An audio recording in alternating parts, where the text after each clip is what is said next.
Hello दोस्तों, नमस्कार। दिन भर की बड़ी खबर बिना देरी के आपको बताएंगे, जहां सबसे पहले बताएंगे पाकिस्तान में एक और भारत विरोधी मौलाना की हुई मौत। मसूद उस्मानी को अज्ञात हमलावरों ने गोली से भून डाला। जी हां, पाकिस्तान में कट्टरपंथी मौलाना मसूद उस्मानी की गोली मारकर छलनी कर दिया गया। दोस्तों, भारत के खिलाफ खूब उगलता था ये जहर। जी हाँ, बताएंगे पूरी वाकया आपको, साथ ही साथ बताएंगे राम मंदिर उद्घाटन के बाद क्या करेगी पाकिस्तानी सेना। एक्सपर्ट ने बताई मुनीर की सबसे बड़ी चाल, आप भी जानकर जाएंगे चौंक। जी हाँ दोस्तों, बताएंगे आखिर राम मंदिर उद्घाटन के बाद क्या कदम उठाने वाला है पाकिस्तान। साथ ही साथ आपको बताएंगे बातचीत की आड़ में भूटान को भी धोखा दे गया चीन। शाही परिवार की जमीन पर कर लिया कब्जा, जिसके बाद मच गया पूरे भूटान में हड़कंप। साथ ही साथ आपको बताएंगे 32 साल बाद श्रीनगर के मंदिर में हवन और पूजा, सीआरपीएफ के जवान थे तैनात। साथ ही अमेरिकी रक्षा मंत्री ऑस्टिन अचानक हुए अस्पताल में भर्ती। एक से एक जानकारी बताएंगे, बने रहेगा वीडियो के अंत तक। लेकिन खबरों में आगे बढ़ने से पहले अगर आप भी अपने भारत देश का दिल से समर्थन करते हैं, मानते कि भारतीय सेना विश्व की नंबर 1 और बेहतरीन सेना है और मोदी है तो हर चीज मुमकिन है, तो इस वीडियो को भी कर दीजिए लाइक, चैनल कर दीजिए सब्सक्राइब, बेल आइकन दबाइए, साथ ही कमेंट बॉक्स में लिख दीजिएगा जय हिंद। जी हाँ, तो चलते पहली और सबसे बड़ी खबर की तरफ, जहाँ पाकिस्तान में एक और भारत विरोधी मौलाना की मौत।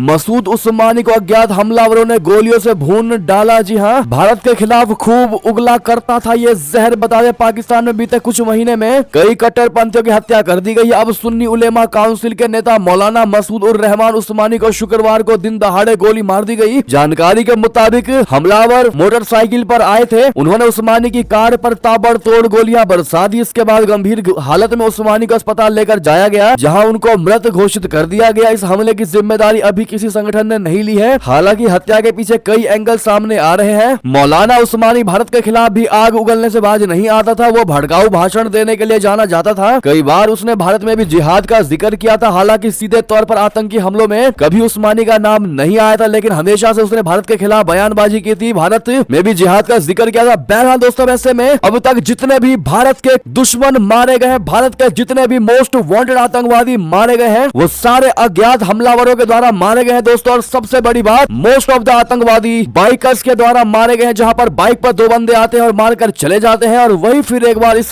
कट्टरपंथी मौलाना मसूद उस्मानी के साथ हुआ है, जहां पर बाइक पर 2 बंदे आए, उन्होंने गोली से उसके सीने को छलनी कर दिया। बहरहाल इस पर आपकी जो भी राय हो कमेंट में लिखकर अवश्य बताइएगा। इसके पीछे कौन है हमलावर, इसकी जानकारी अभी तक नहीं सामने आई है। चलते हैं दोस्तों अगली बड़ी खबर की तरफ, जहां पर राम मंदिर उद्घाटन के बाद क्या करेगी पाकिस्तानी सेना। एक्सपर्ट ने बताई जनरल मुनीर की सबसे बड़ी चाल। आपको बता दें, अयोध्या में राम मंदिर का उद्घाटन 22 जनवरी को होने वाला है। इस पर सबसे बड़ी नजर पाकिस्तान की है। पाकिस्तान में लोग अभी से इस पर चर्चा करने लगे हैं, लेकिन इस उद्घाटन के बाद क्या होगा इसके बारे में एक्सपर्ट ने बताया है। पाकिस्तानी पत्रकार आरजू काजमी और अवैस इकबाल ने इस मुद्दे पर बातचीत की। इसमें इकबाल ने कहा कि राम मंदिर के साथ एक विवाद जुड़ा हुआ है, जिस कारण पाकिस्तानी सेना अपने पेड मीडिया को इसके खिलाफ जहर उगलने के लिए काम पर लगा सकती है। उन्होंने आगे कहा कि पाकिस्तानी सेना के लोगों को कोई छू भी नहीं सकता है। इकबाल ने कहा कि पाकिस्तानी सेना कभी भी दोनों देशों के बीच अच्छे रिश्ते नहीं होने देगी, क्योंकि पाकिस्तानी सेना के बड़े अधिकारी अपनी जेबें भरते हैं और ये सब कुछ सिर्फ भारत विरोध के नाम पर होता है। अगर भारत से अच्छे रिश्ते हो गए तो आखिर लोग पूछेंगे कि इतनी बड़ी सेना की क्या जरूरत है। उनसे जब पूछा गया कि पाकिस्तान भारत को क्या दे सकता है, तो उन्होंने मजाक में कहा कि हम भारत को हाफिज सईद और मसूद अजहर दे सकते हैं। जी हाँ दोस्तों, पाकिस्तान के केयर टेकर प्रधानमंत्री अनवरुल हक काकर ने हाल ही में एक प्रेस कॉन्फ्रेंस में कहा था कि ये 1971 नहीं है और ना ही बलूचिस्तान को बांग्लादेश बनने देंगे। उनके इस बयान पर इकबाल ने कहा कि काकर साहब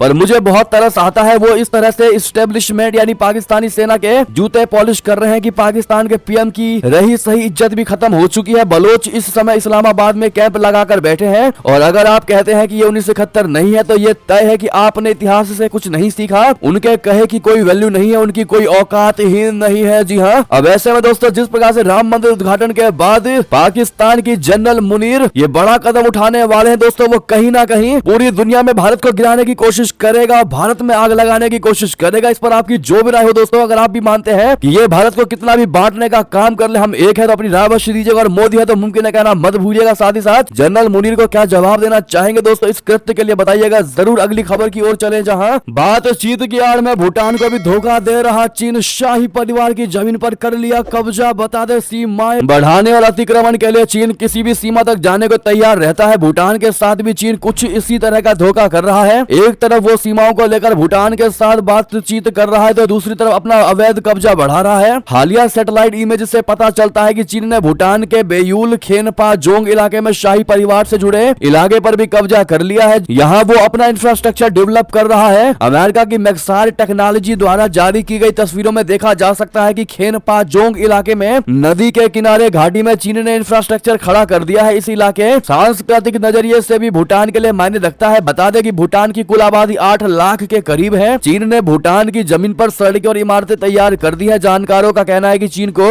इस बात का पता है कि भूटान उसकी हरकतों का जवाब नहीं दे सकता है। ऐसे में सीमा विवाद सुलझाने की आड़ में वो अपनी विस्तारवादी नीतियां जारी रख रहा है। जी हाँ, जानकारों का कहना है कि भूटान के शाही परिवार की विरासत हिमालय तक फैली है। इस पर ही चीन कब्जा करने की फिराक में है। भूटान की सरकार भी चीन के सामने बेबस है। भूटान चाहता है कि किसी तरह उसके इलाके में चीन की घुसपैठ बंद हो जाए। जी हाँ दोस्तों, अगली खबर की बात करें जहां 32 साल बाद श्रीनगर के मंदिर में हवन और पूजा सीआरपीएफ के जवान थे तैनात। 300 साल से भी अधिक पुराना है ये स्थान। बता दें कश्मीर में 3 दशक से भी पहले आतंकवाद के सिर उठाने के बाद से पहली बार शनिवार को श्रीनगर के एक मंदिर में हवन किया गया। अधिकारियों ने जानकारी दी। उन्होंने बताया कि 300 सालों से भी अधिक पुराना ये मंदिर कई वर्षों से क्षेत्र की स्थिति के कारण बंद था। उन्होंने बताया कि शहर के मैसूमा इलाके में आनंदेश्वर भैरवनाथ मंदिर में भगवान भैरवनाथ की जयंती के अवसर पर हवन एवं भव्य पूजा की गई। मंदिर न्यास के सदस्य हीरा लाल ने कहा कि करीब 32 साल बाद इस मंदिर में हवन एवं पूजा की गई क्योंकि ये मंदिर क्षेत्र की स्थिति के कारण कई सालों से बंद था। लाल ने कहा कि पुलिस, नागरिक प्रशासन और स्थानीय लोगों ने इस हवन के लिए पूर्ण सहयोग दिया। उन्होंने कहा कि 150 से अधिक लोग इस मौके पर मंदिर में आमंत्रित किए गए थे। हवन एवं पूजा के बाद श्रद्धालुओं और सीआरपीएफ जवानों को प्रसाद दिया गया। सीआरपीएफ के इन जवानों को वहां तैनात किया गया था। अगली खबर बता दें, पीएम मोदी के लक्षद्वीप दौरे से आया भूचाल, मालदीव के ट्रिप कैंसिल करने लगे लोग, बुरी तरह चिढ़ी ट्रोल आर्मी। बता दें हाल ही में भारतीय प्रधानमंत्री नरेंद्र मोदी जी लक्षद्वीप पहुंचे थे। उनकी ये यात्रा काफी चर्चा में रही। यहाँ से उन्होंने अपनी तस्वीरें शेयर की। ये तस्वीरें सोशल मीडिया पर काफी वायरल हुई। इस दौरान पीएम ने लक्षद्वीप के पर्यटन को बढ़ावा देने के लिए देश के लोगों से अपील भी की। पीएम के लक्षद्वीप यात्रा का मकसद ही यहाँ पर टूरिज्म की संभावनाओं का विकास करना है। पीएम मोदी की इस अपील का असर ये हुआ कि इस समय लक्षद्वीप न सिर्फ भारत बल्कि विदेशों में भी ट्रेंड कर रहा है। यहाँ तक कि मालदीव के लोग भी लक्षद्वीप के बारे में खूब सर्च कर रहे हैं। दरअसल पीएम मोदी की लक्षद्वीप यात्रा को लोग मालदीव से जोड़कर देख रहे हैं। हाल में ही मालदीव में सत्ता परिवर्तन हुआ है। मालदीव में चीन समर्थक राष्ट्रपति मोहम्मद मुइज़ू की सरकार भारत को नाराज करने वाले कदम उठा रही है। ऐसे में पीएम मोदी के लक्षद्वीप यात्रा को लोगों ने मालदीव से जोड़कर देखना शुरू कर दिया। हालांकि पीएम मोदी ने अपने ट्वीट में मालदीव का नाम तक नहीं लिया, लेकिन सोशल मीडिया पर लोग मालदीव वर्सेस लक्षद्वीप से जुड़े पोस्ट करने लगे। पीएम के लक्षद्वीप दौरे को लोग मालदीव के लिए भी एक संदेश मान रहे हैं। लोगों का मानना है कि अपनी इस यात्रा के जरिए पीएम मोदी जी ने मालदीव मौजूदा सरकार को झटका देने की कोशिश की है। आपको बता दें कि भारत ही नहीं विदेशों में भी मालदीव अपने खूबसूरत समुद्र तटों के लिए जाना जाता है। मालदीव में लगभग 6% पर्यटक भारत से जाते हैं, यानी कि मालदीव जाने वाले पर्यटकों में से हर 7वां शख्स भारतीय होता है। बीते 1 साल से अधिक लोग भारत से मालदीव पहुंचे थे। ये मालदीव जाने वाले पर्यटकों में सबसे अधिक था। जी हाँ, ऐसे में दोस्तों अगर आप भी मानते हैं कि वाकई में मालदीव का अल्टरनेटिव पीएम मोदी ने लक्षद्वीप को दिखा करके बहुत सही कार्य किया और भारत के लिए बहुत बड़ा फायदे का सौदा स्थापित किया है, तो अपनी राय अवश्य दीजिएगा। साथ ही साथ लॉन्ग लिव मोदी जी कहना आप लोग मत भूलिएगा। साथ ही आपको यह भी बता दें कि मालदीव के मीडिया के अनुसार एक संदिग्ध साइबर हमले के कारण मालदीव के राष्ट्रपति, विदेश मंत्रालय और पर्यटन मंत्रालय की वेबसाइटें बंद है और पहुंच से बाहर निकल चुकी है। दोस्तों बहुत बड़ा साइबर अटैक हुआ है मालदीव के वेबसाइट पर। जी हाँ, किसने करवाया है, क्यों करवाया है और क्यों हुआ, इसकी जानकारी अभी तक निकल कर सामने नहीं आई है। लेकिन दोस्तों मालदीव की वेबसाइट मालदीव के सरकार के हाथ से निकल चुकी है। जी हाँ दोस्तों, अब इस तक फिर से पहुंच बनाने के लिए मालदीव की सरकार जुट गई है। लेकिन लगातार मालदीव को लेकर ये बहुत बड़ी खबरें निकलकर सामने आ रही है। ऐसे में आपकी जो भी राय हो इन पर कमेंट में लिखकर अवश्य बताइएगा। साथ ही साथ अगली खबर की बात करें जहां भीषण बम धमाके के बाद ईरान में ताबड़तोड़ गिरफ्तारियां, 11 संदिग्ध गिरफ्तार, फिर फन उठा रहा ISIS। जी हाँ, ईरानी अधिकारियों ने शुक्रवार को कहा है कि सुरक्षा बलों ने बुधवार को बम धमाके के बाद अभी तक 11 संदिग्धों को गिरफ्तार किया गया है। ये बम धमाका ईरान के मारे गए कमांडर कासिम सोलेमानी की याद आयोजित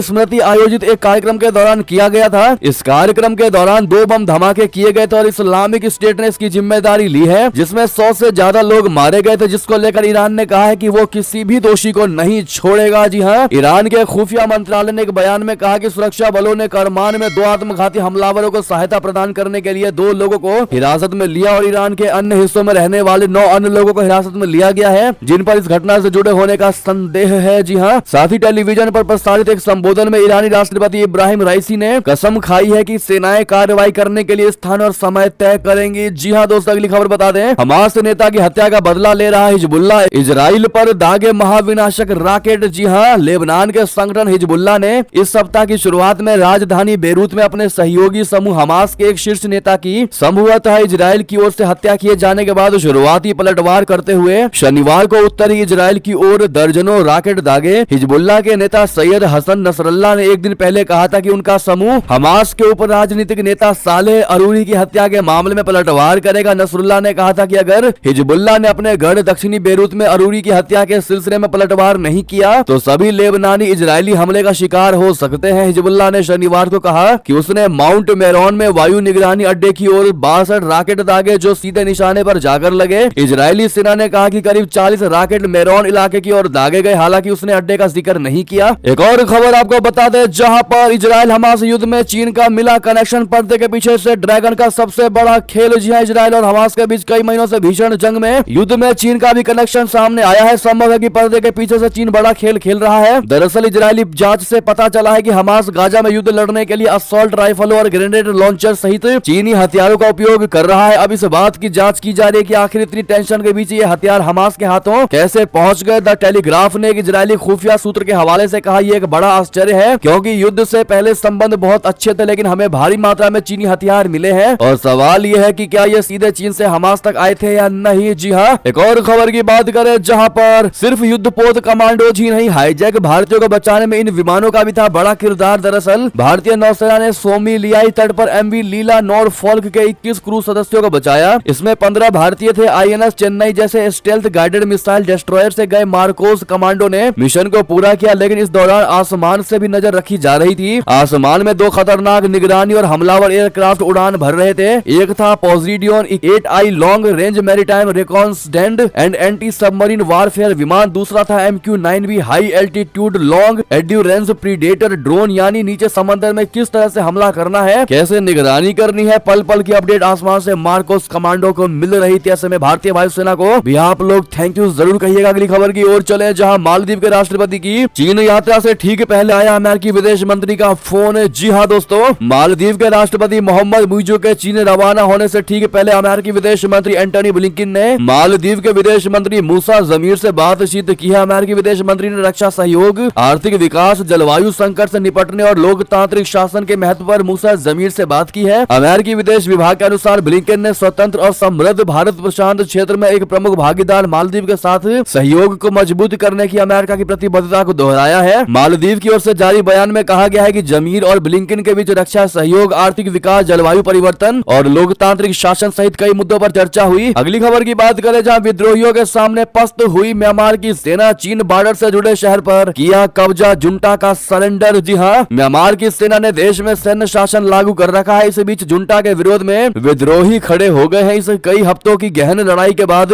म्यांमार में एक विद्रोही गठबंधन ने चीन सीमा के पास एक रणनीतिक शहर पर कब्जा कर लिया है। गठबंधन और जुंटा दोनों ने इसकी घोषणा कर दी है। इस ग्रुप का नाम 3 ब्रदरहुड अलायंस है। उसने सेना के क्षेत्रीय मुख्यालय के आत्मसमर्पण के बाद लौकही शहर पर नियंत्रण कर लिया है। अक्टूबर से ही विद्रोही लड़ाई जीत रहे हैं। अगली खबर बता दें, न्यूजीलैंड की 21 साल की सांसद ने नाच कर दिया ऐसा शक्तिशाली भाषण, पार्लियामेंट के उड़े होश, चेहरा देखकर डर गए लोग। जी हां, न्यूजीलैंड की सबसे कम उम्र की सांसद रही थी माइपे क्लार्क ने अपने जोरदार भाषण से पूरे पार्लियामेंट को हिलाकर रख दिया, जिसका एक वीडियो सोशल मीडिया पर तेजी से वायरल हो रहा है। सांसद रही थी माइपे क्लार्क ने संसद में माओरी संस्कृति का डांस हाका परफॉर्म करते हुए अपना मुद्दा उठाया। बता दें कि हाका एक युद्ध गीत होता है जिसे पूरी ताकत और भाव भंगिमाओं के साथ प्रस्तुत किया जाता है। माइपे क्लार्क ने जब संसद में डांस हाका परफॉर्म कर अपने मुद्दा उठाया तो उनके चेहरे की भाव भंगिमा डरा देने वाली थी। इतना ही नहीं, संसद में बड़ी संख्या में लोगों ने इसे उनके पीछे दोहराया। बता दें कि ये दुनिया भर की संसदों में अपने तरह का पहला भाषण है। जी हाँ दोस्तों, अगली खबर की बात करें, जहां बांग्लादेश में मतदान से चंद घंटे पहले फिर हिंसा, पोलिंग बूथ बने 2 स्कूलों में लगाई गई आग। बता दें, बांग्लादेश में शनिवार को अज्ञात लोगों ने उन 2 स्कूलों में आग लगा दी जिनमें 7 जनवरी को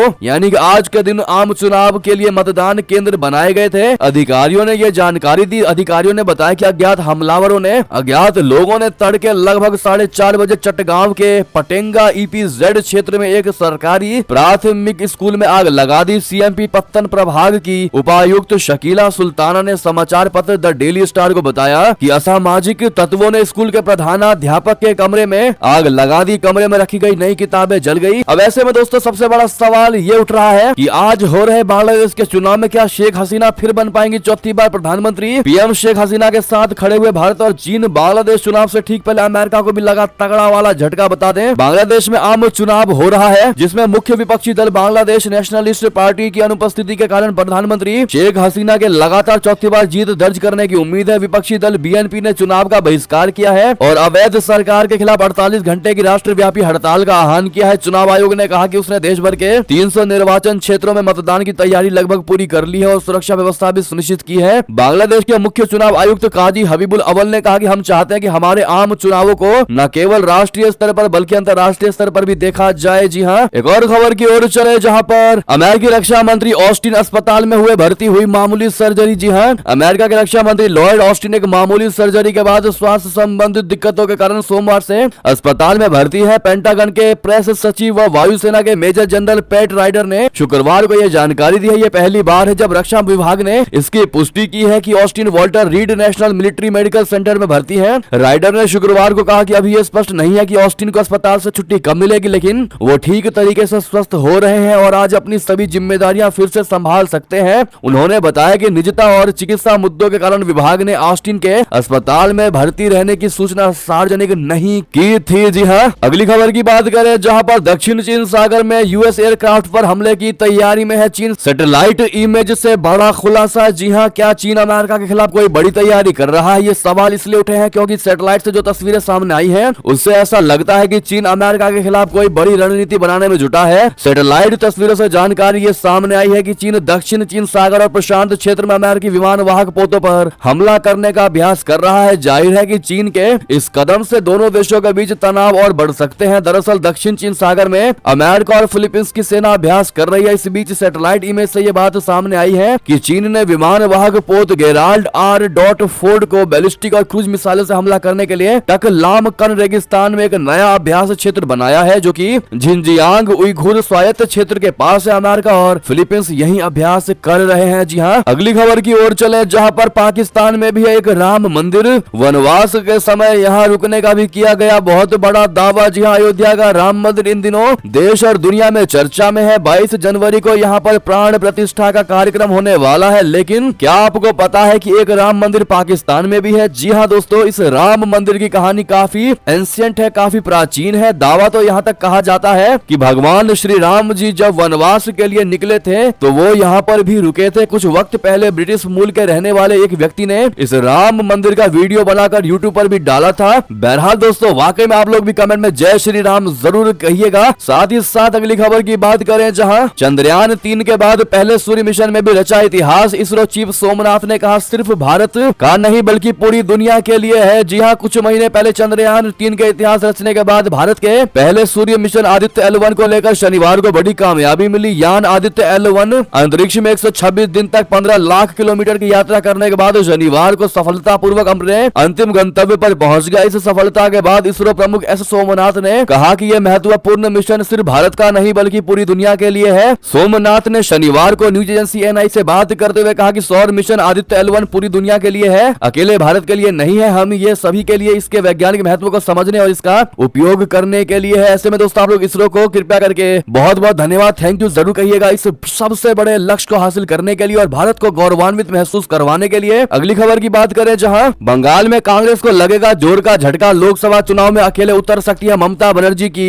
TMC। जी हां, लोकसभा चुनाव को लेकर इंडी अलायंस में सीट शेयरिंग पर लंबे अरसे से बहस छिड़ी हुई है। हर राज्य में मजबूत पार्टियां ज्यादा सीटों पर चुनाव लड़ना चाहती है। ऐसे में कांग्रेस के लिए बड़ी चुनौती दिखाई दे रही है। पश्चिम बंगाल की बात करें तो ममता बनर्जी अकेले चुनाव लड़ने का मन बना रही है। TMC ने शनिवार को कहा कि राज्य में सीट बंटवारे को लेकर कांग्रेस के लिए उसका दिल खुला है। अगर बातचीत विफल रही तो वो अकेले चुनाव लड़ने के लिए भी तैयार है। जी हां, लोकसभा में तृणमूल कांग्रेस के नेता सुदीप बंदोपाध्याय ने कहा कि सीट बंटवारे के बारे में कांग्रेस के स्थानीय नेता क्या सोच रहे हैं इससे कोई फर्क नहीं पड़ता, क्योंकि अंतिम निर्णय दोनों दलों के शीर्ष नेताओं द्वारा लिया जाएगा। जाएगा। जी हाँ, अगली खबर बता दें, इतना ही नहीं, कांग्रेस के सामने अखिलेश यादव की भी बहुत बड़ी शर्त। कहा राहुल गांधी की यात्रा से पहले सीटों का बंटवारा हो गया तो ठीक, वरना यात्रा में शामिल नहीं होंगे। जी हाँ, अखिलेश यादव शनिवार को बलिया में थे और बलिया में जिन सवालों के उन्होंने जवाब दिए, उन सवालों से उत्तर प्रदेश की सियासत में भूचाल आना तय है। इस दौरान जब अखिलेश यादव से पूछा गया कि क्या वो उत्तर प्रदेश में राहुल गांधी के साथ यात्रा में शामिल होंगे, तो उन्होंने दो टुक जवाब दिया कि अगर इंडिया गठबंधन में सीट बंटवारा हो जाएगा तो यात्रा में शामिल हो जाएंगे। जी हाँ, बता दें कि अखिलेश यादव से जब पत्रकारों ने पूछा जिस तरह से राहुल गांधी यहाँ न्याय यात्रा को लेकर आ रहे हैं, क्या लगता है कि ये यात्रा कांग्रेस की यात्रा या फिर इंडिया गठबंधन की यात्रा है, इस पर अखिलेश यादव ने इशारों में जवाब दिया। उन्होंने कहा कि अगर उत्तर प्रदेश में राहुल गांधी की यात्रा पहुंचने के पहले सीटों का बंटवारा हो गया तो वो भी यात्रा में दिखाई देंगे, लेकिन अगर सीटों का बंटवारा नहीं हुआ तो सपा नहीं खड़ी दिखाई देगी। राहुल पर पूछे गए सवाल के जवाब में अखिलेश यादव ने कहा सभी लोग, खास करके सभी कैंडिडेट मजबूती के साथ उनकी यात्रा में खड़े दिखाई देंगे। यानी अभी तो ये कांग्रेस की यात्रा है और हमें उम्मीद है जितने भी विपक्ष के दल है जो कांग्रेस पार्टी के साथ गठबंधन करके लड़ना चाहते हैं, यात्रा से पहले उनके बीच सभी प्रदेशों की सीट का बंटवारा हो जाएगा, जिससे लड़ाई और मजबूती से लड़ी जा सके। अगली खबर की बात करें, जहां 22 जनवरी को हुआ छुट्टी का ऐलान, भगवान श्री राम मंदिर प्राण प्रतिष्ठा को लेकर किया गया फैसला। जी हां, अयोध्या में भगवान श्री राम जी की प्राण प्रतिष्ठा समारोह 22 जनवरी को आयोजित किया जा रहा है। देश भर में भगवान श्री राम की प्राण प्रतिष्ठा समारोह 22 जनवरी को अवकाश की मांग की जा रही है, लेकिन इस बीच अब राजस्थान में अजमेर संभाग के ब्यावर नगर परिषद में 22 जनवरी को छुट्टी का ऐलान कर दिया गया है। ब्यावर नगर परिषद आयुक्त ने अपनी शासकीय शक्तियों का प्रयोग करते हुए अयोध्या में श्री राम मंदिर प्राण प्रतिष्ठा वाले दिन 22 जनवरी को परिषद में अवकाश घोषित किया है। उल्लेखनीय है कि अनेक संस्थाओं, हिंदूवादी संगठनों तथा सनातनी संस्कृति से जुड़े लोग सरकार से 22 जनवरी को सार्वजनिक अवकाश की निरंतर मांग कर रहे हैं। इससे पहले छाबड़ा विधायक